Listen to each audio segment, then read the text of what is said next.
All right, Jarrod, welcome to the Look Good, Move Well podcast. I always start off shows with a little bit of an icebreaker or banter. So it is I believe it's one of your first times out to the SF Bay up here in Marin County. Tell the people where you're staying tonight. I am currently staying on a little boathouse on the docks by here, which is amazing. Like, I never thought I'd be doing that or saying that. So pretty cool start to the vacation here.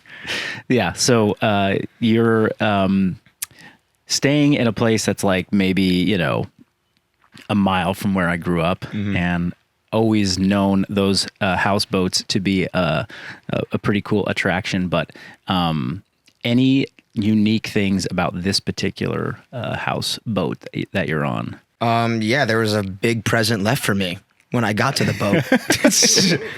And I love that present. It rhymes with mean, like green. Yeah, there was weed. All right. There was a lot of weed on the boat for me as a gift. Awesome. Well, it's exciting to have you here. I've followed you for, I don't even know how many months or years at this point. But we connected over social media, which has been such a gift for me. Yes, it's a great place to connect with the audience, with potential customers, with people that are trying to improve their health and fitness, but it's also been a great place to connect with other professionals. And sometimes I just feel a good energy from somebody, and you took me up on an offer to come out and visit, which I appreciate. Thank you for the invitation. Yeah. Shit. But I want to dive into a little bit of, your story and help people understand, where you came from. So how do you, when someone asks you like, hey, what's your profession? What do you do? How do you answer that question? I generally say I'm a personal trainer. Yeah. I'm a coach. I'm an educator. Yeah. That's pretty much what I'll tell someone when they ask me. And when did that journey start for you? Let's see. I jumped into my degree in kinesiology at 20 years old. Okay. And then I started my personal training career at 22, maybe 23. Right on. And how old are you now? I'm 31. So okay. About so 8.5 years in. Yeah. Yeah. You were sharing with me a story of like, really getting into training and fitness, and then, growing up playing sports and then finding yourself not playing sports and the impact that had on your body, your confidence, your health and fitness. Could you give our listeners just a little bit of like, what was your backstory prior to getting into kinesiology, into coaching fitness? I was always into sports. So like playing team sports, basketball, soccer. PE was the best subject for me. It was my favorite one. So I was always into athletics and games, like fun, play. Mm-hmm. And then I would say at 18 years old, I stopped playing high school basketball, and just gained a lot of weight through eating, just stopped being active and just kept eating more food. Gained about 40-ish pounds right after high school. And so 2 years in, I decided to take a class that was about like personal health and wellness. And I decided, why not? I'm good at sports, so this might be a type of class that I should be in. Learned about physiology and about biomechanics a little bit. Got a little taste of like, metabolism, what does that mean? Nutrition. And I decided that I wanted to chase that path to own my body a bit more, actually understand how to change it, take ownership over it. And that started my degree in kinesiology. I was interested in pursuing that career. During that time, I lost a lot of weight. I was really excited to transfer to the University of Central Florida to get that degree. And I was like, I'm going to go hard for 3.5 months. I'm going to put everything I got into this. I'm going to eat clean. I'm going to do my HIIT training on the treadmill. I'll do whatever split that I see online, a Google program. And I did for 3.5 months, lost 40 pounds. A big motivator was it was my ego. And I was really excited to go to a new school. I wanted to be seen a whole new way. I wanted to become somebody different. And to do that, I had to embody a practice of action, actually applying what we do. So would you say that was like what was the turning point for you to be like, hey, I'm gonna rewrite this story of me being an overweight, kind of post high school, no longer playing sports type of person? Was it I want to be seen differently? Was it the interest and the curiosity and the passion for the education and the fitness? Or was the biggest thing was ego. I wanted to be seen differently. I felt that if I had a six-pack, like I'd get more women. I felt like they would be attracted to me. I felt lonely, I remember at the time. I would have more friends, I felt, if I looked better. Yeah. I thought I'd be more desirable as a person. And so I don't think that my initial start into fitness was really the healthiest one looking back at it. Yeah. It was a need. It was a necessity to get into it. But that was how it started, was definitely my ego was my main driver. And then during my degree in kinesiology, a year-ish in, I ended up gaining about 40 pounds back that summer after I'd already lost that 35, 40 pounds. Yeah. And a big part of that, we were chatting about it earlier, was just not really believing and embodying the practices that I was doing. Because at the time I started, it was for others. It wasn't for myself. And the second time around, I remember I looked in the mirror after gaining all that weight back, and I looked in the mirror in my eyes, and I was like, this isn't good. Like I've been somewhere before that I know I've been. I know what my potential feels like, and I've just gained it all back. So that day I decided I'm going to do this for me for the rest of my life. It's not going to be a phase to lose weight, to look good. I need to feel as good as I looked, which felt confident, felt like someone who loved themselves, someone who showed up consistently, someone who was disciplined. Yeah. And I needed to embody that version that I tasted for those 6 months before gaining that weight back. And that was for me. That was my big switch, I believe. Yeah. Wow. Yeah. That's such an interesting perspective, because, well, to me it is, because I've heard it so many times from so many different clients who it's like, phase one of the fitness journey is losing a bunch of weight. And if it's done if it's done the right way versus the wrong way, and right and wrong, in the health and fitness industry it's like hard to, how can you define what right and wrong is? But obviously, like, people doing things in unsustainable ways, crash dieting, like, killing themselves to just lose weight, not sustainable. I would kind of bucket that as like the wrong way to do something. But then there's right and wrong way from an emotional standpoint, and just from like a self-worth standpoint. People like, hey, I need to do this so that I can be accepted, versus I need to do this for me so that I can feel whole inside of who I am, and really look in the mirror and be confident and feel good about the choices that I'm making, and know that this is like for a health outcome, not, and then the byproduct is, a physical look. What do you like when you've encountered people who are like, hey, I want to go on this like fat loss journey or weight loss journey? Do you, in your coaching practice now, are there certain questions you ask people, or certain ways that you steer them to sort of like, hey, are you doing this for the right reason? Are you really just, is this going to be like this fast paced weight loss to only gain it back later on when you realize that the confidence that you're looking for isn't, 30 pounds lighter? It's more than that. Well, I think when we're interviewing clients and finding out, is this the type of person I want to work with? Is this someone who's going to want to work with me? I always ask why. That's the biggest thing. Why do you want this? What's it for? Why now? And the second thing I generally explain to people, because I'm not a nutrition coach, I don't do dietitian programs and whatnot, and people will always ask me, well, how do I lose this fat? I believe if you are having fun and you are consistently showing up, you're going to get results. I also believe the more mindful and intentional you move out there in your training life, the more mindful and intentional you're going to be outside of your training life, with your encounters with people, with your encounters with food, with your encounters with all experiences, and just choosing when I want to practice conscious debauchery. Like, I choose that. If I'm going to have fun, like ice cream, for example, instead of me eating it every day just because I love it, I actually use it to connect.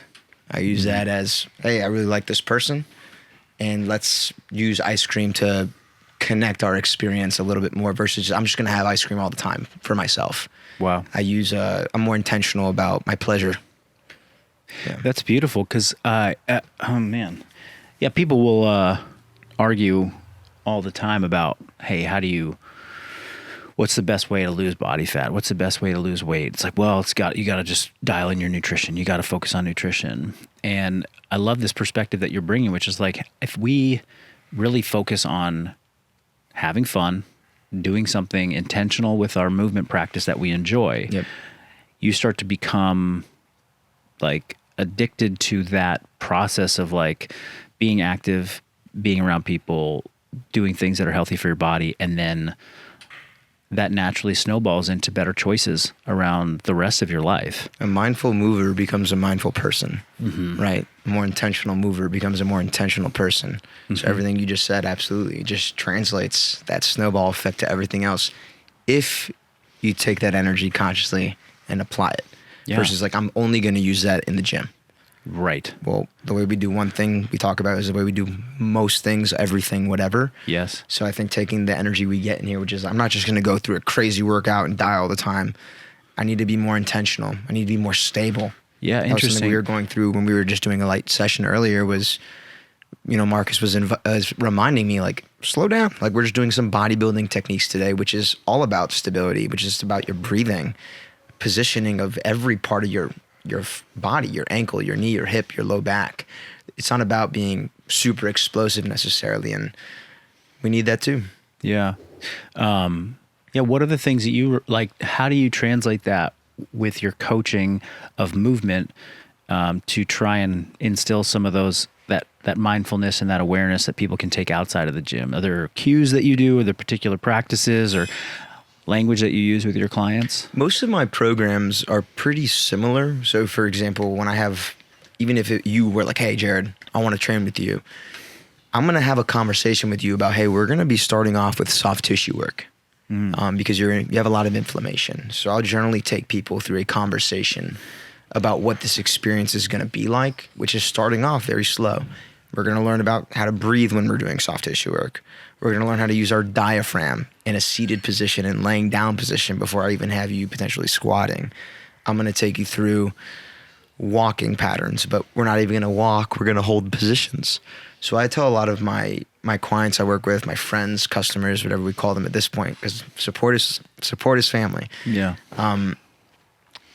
I tell them, like, you start off this slow so you can move a lot faster later. Positions come before the transitions. So that conversation, I think, sets the tone for everyone I work with that, hey, we're going to start off with like stability work before we go straight into the crazy shit you see me doing, because I didn't just start kettlebell juggling all of a sudden without any kind of fundamentals or foundations. I had a lot of lines to go off.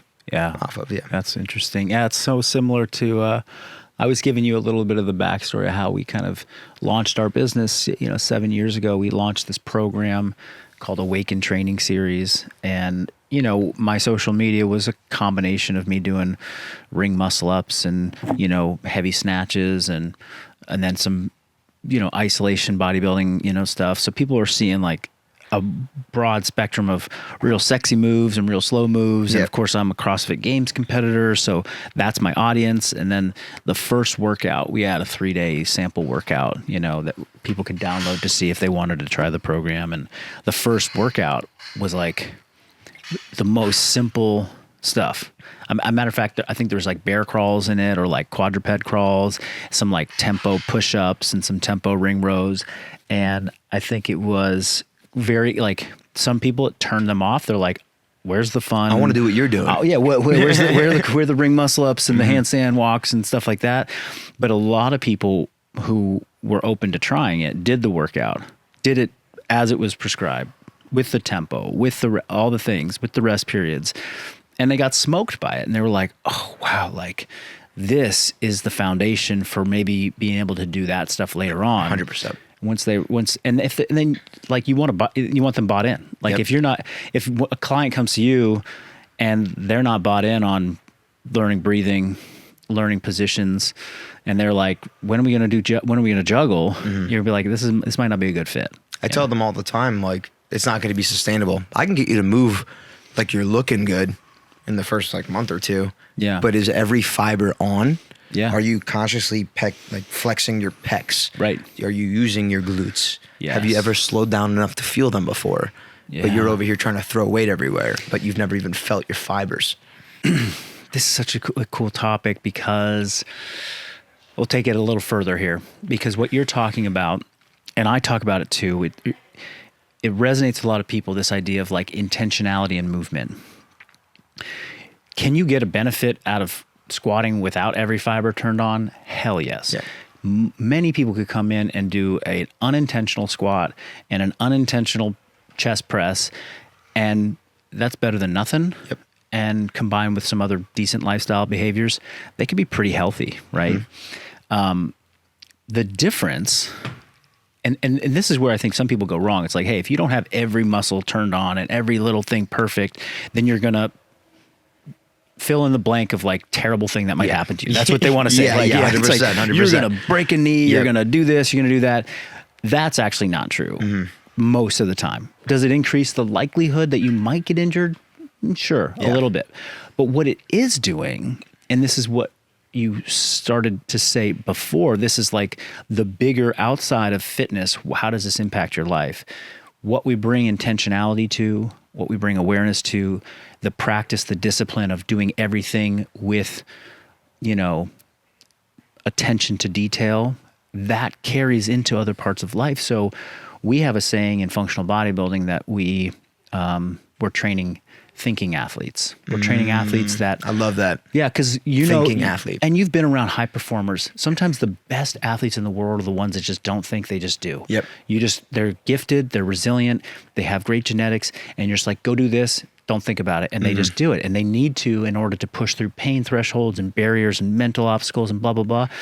Hey, this video is brought to you today by my friends at Element. Element is a tasty electrolyte mix with everything you need and nothing you don't. That means lots of salt and no sugar. Element was formulated to help anyone with their electrolyte needs and is perfectly suited to folks following keto, low carb, or paleo diets. Element contains a science-backed electrolyte ratio of 1,000 milligrams of sodium, 200 milligrams of potassium, and 60 milligrams of magnesium per packet. The perfect ratio I have found for me. What I love the most is that there's no junk, no sugar, no coloring, no artificial ingredients, no gluten, no fillers, no BS. As a member of our community, Element has a very special offer for you. You can claim your free Element sample pack simply by going over to the website drinkelement.com/MarcusPhilly to get yours. And if you're wondering what my favorite flavor is, raspberry salt mixed with some ice water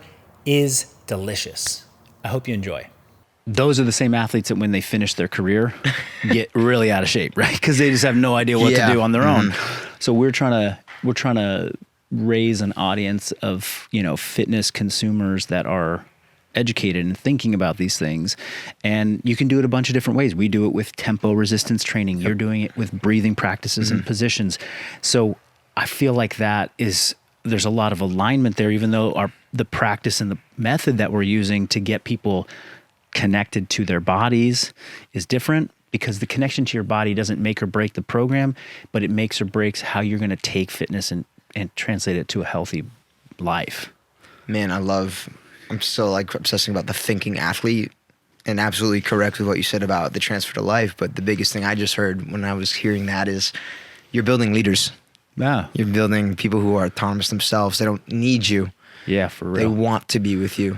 They want that energy. They want to be around the vibration of growth, right? Yeah. Which is what you were saying earlier about we're replacing all of our intention, all our focus. When we were doing those squats down there, and I haven't done a Smith machine squat in a long time, but we were focused on quads. Yeah. What felt the most burn for me? My quads. What's going to get the most growth out of that? My quads. Where was my focus? Yeah. All of what you just said. Yeah. So I just love that, the thinking athlete. Yeah. Well, let's segue into talking about, what you are well known for. I mean, I hope that people start to see the value you bring that is beyond just the sexy movement that's on the your shiny page. object The effect. shiny object effect, right? But oftentimes that can be the best way to get people's attention. Yep. Hey, Marcus, you take your shirt off a lot. It's like, hey, it gets people's attention, but then once I have your attention, hopefully I can teach you something more. You're known for kettlebell juggling, some dynamic landmine movements. I've seen you do body weight flows and calisthenics and you name it, like ropes, all the stuff. Strongman, I like it all. Yeah. Yep. And you do not hold back. Like it's explosive, it's fast, it is like I said, dynamic, coordination. How did you find yourself doing that in the first place? All those modalities. Yeah.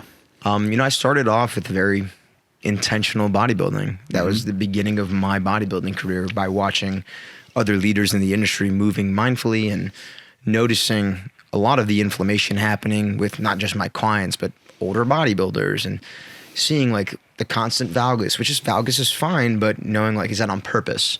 And are you conscious of what's going on? Is there potentially a wear and tear happening around the knee because we're not thinking about our hips being loaded at the same time? So I started off very intentional with my bodybuilding. I loved it. I loved feeling everything in slow motion. That's what really turned me on. And then I touched a kettlebell one time. I remember I just transferred to a private facility, and I saw a kettlebell just sitting there because nobody uses it. And I was like, you know what? I'm in a new place. I'm in a new environment. I'm in a new stage of my career. I want to try that Turkish get-up thing I've seen online. Let me see if I can memorize that.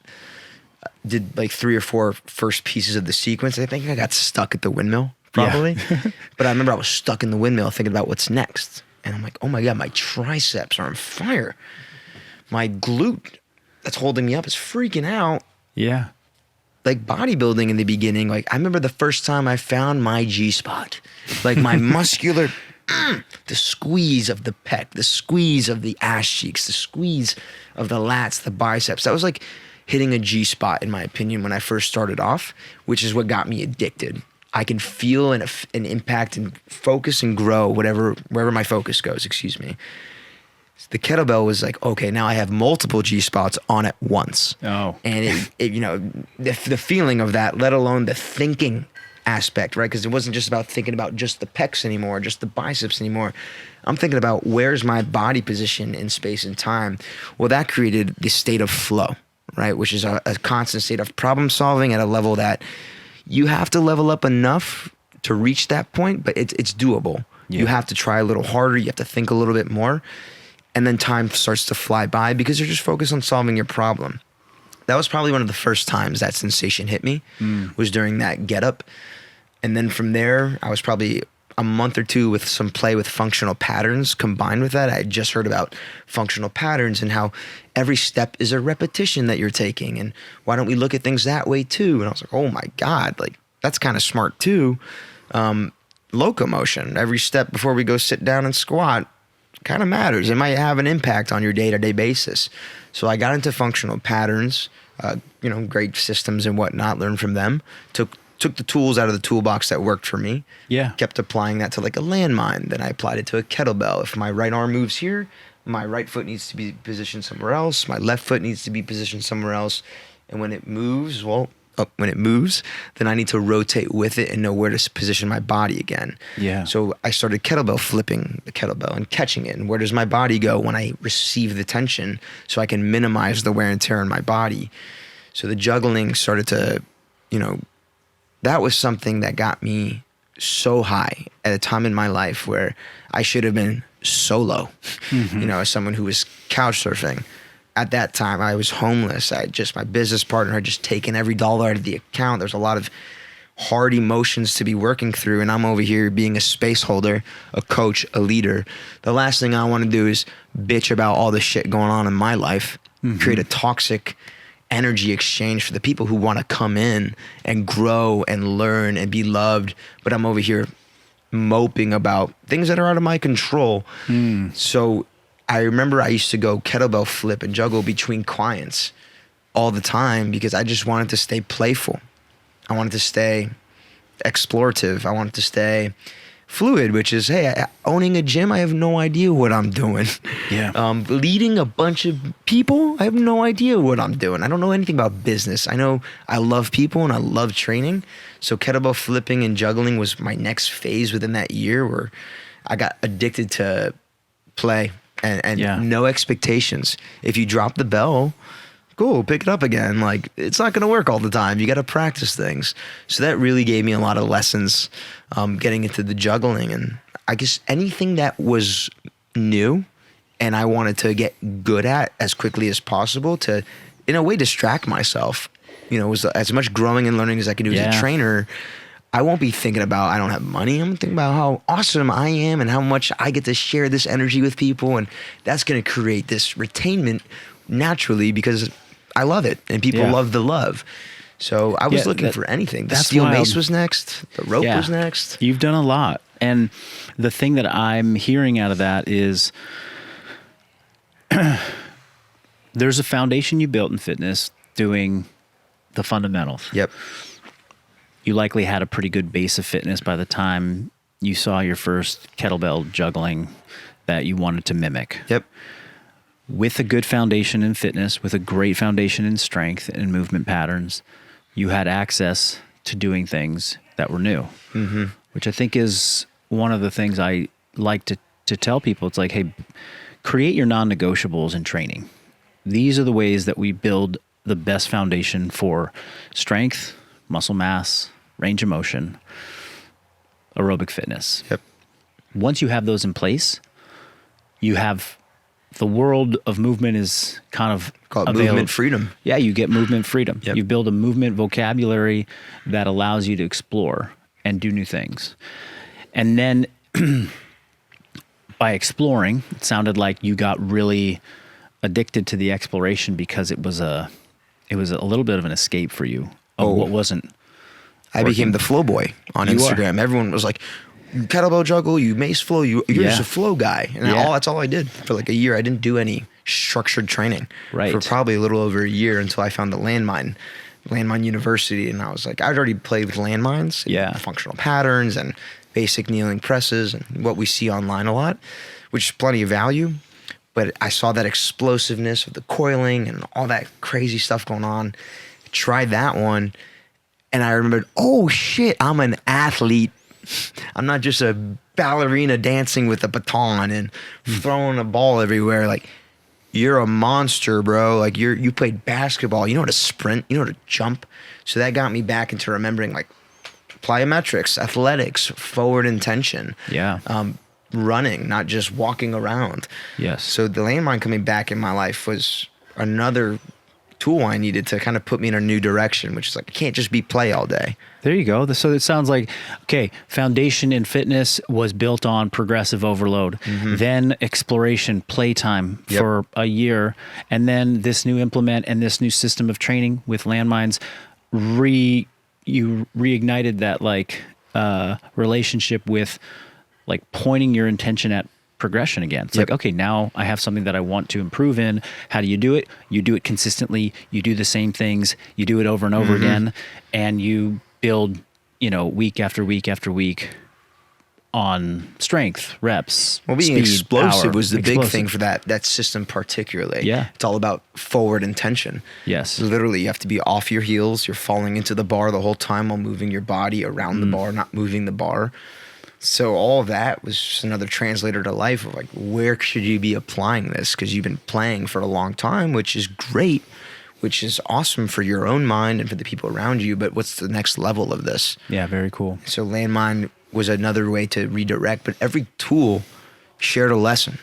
Every tool was a feedback for my fiber, was a feedback for my spine, was a feedback for my wrist, my fingers. How are they moving with things? I didn't understand the meticulousness of that thought process of like, oh shit, like the intentionality of my finger placement, of how they're all moving, not just 3 of them or 4 of them together, but when do you let go? That coordination coming back into my life was super important. Rope flow, allowing a little fucking 1 pound rope to drag you and to be taken by it and move with it, weightlessness, if you will. That was very different from coming from I'm lifting heavy weight on my squat to all of a sudden I'm just dancing with a little 1 pound thing as a partner. The steel mace reminded me the first time I did it, the steel mace flow system by Leo slowed me down instead of me trying to throw the baton everywhere. I was like, oh, let me do side lunges, move slow and beautifully. Let me make love to this thing. So every modality has given me something for my mind and my body and my emotions, all of it. Yeah. Yeah, I think that cultivating a connection to movement that gives you more than just and you've talked about it a couple times, but it's like this thing that you're doing has to be fun in some way. Try and connect to a movement practice that is create some joy for you. Yeah. And if it's fun, if you enjoy it, you will gain more from it than just a physical, adaptation. Yep. You'll gain something spiritually, emotionally, mentally, and you'll stay consistent with it for Most importantly. Longer. But coming full circle, what we did today and our training session was, you showed up, hey, we're going to get right into this bodybuilding session, slow, controlled. We did legs today, squats, split squats, hip thrusts. Yeah, Wednesday, leg day. You were talking a little bit about, hey, it's been a long time since I've incorporated all this into my training. I think it's kind of time to start to reintroduce more of this. Talk to me about that full circle of like, okay, went one direction, and now how is it all going to incorporate moving forward for you? Well, the circle concept is beautiful, but what I'm really realizing is the spirals that keep happening in my training career, because these are all things I know, but they come back because they need to, because you need it all to sustain. If I want to play at a level like that, I consider myself like a NASCAR. I need a whole team. I need all the systems. I can't only do one thing if I want to play at this high performance level. I really need to embody all of them.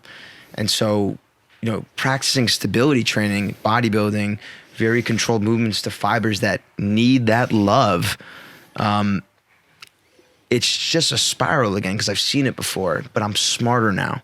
Yeah. I'm connecting differently. The value of what that is so different than what it used to be, right? Like, I wanted to put on muscle. I wanted to get huge back in my early 20s.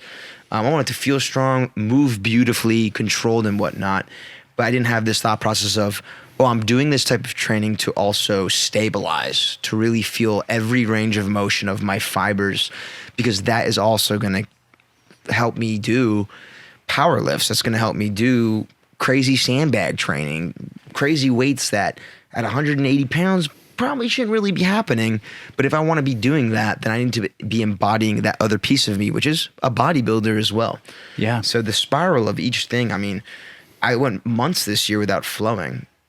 My quad tour this year, all I did was extremely explosive, heavy sandbags, landmines, kettlebells. I had a lot of fun. I felt very powerful and strong and disciplined. My body didn't feel that beat up. It did. I probably wasn't feeling it enough at the time. The quad tear was a reminder, what happened to flow?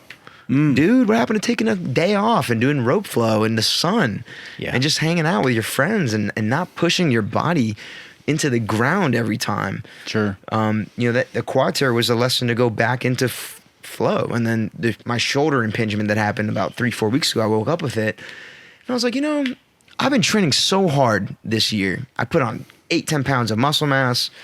Super proud of myself, but why don't you take a couple weeks off and just run? When's the last time you ran? Yeah. Years. Right. It's been 8 to 10 years since I actually went for a long run, and I started that about 3 weeks ago, and I went up to 10 miles a week ago because I enjoyed the high of it. I forgot how great it was to run. That's a whole other spiritual energy for me. Yeah. And the tensegrity in the body, if you guys don't know what that means, like the structure of the body is meant to move as a unit. You have to go through stretches, right, and shortenings at the same time. Running is a great way to get the fibers to bounce, to relax, to get them loose again. And putting that practice back into my life, like, again, it's a spiral. I've been there before, but the shoulder injury reminded me, you should do stuff like that too. It's important. Yeah. So it's funny that, again, the circle, it feels like the spiral going upwards, where it's like, you got to start embodying all these things as you level up more. You can't just slip onto one only. Yeah. You got to embody each piece if you want to do this for the rest of your life. And I do love, my ego is definitely like 300 pounds on my shoulder of the sandbag, but I want to feel strong like that. Yeah. Aging into my 70s, 60s, whatever it is, whatever time I get on earth to do that, I need this.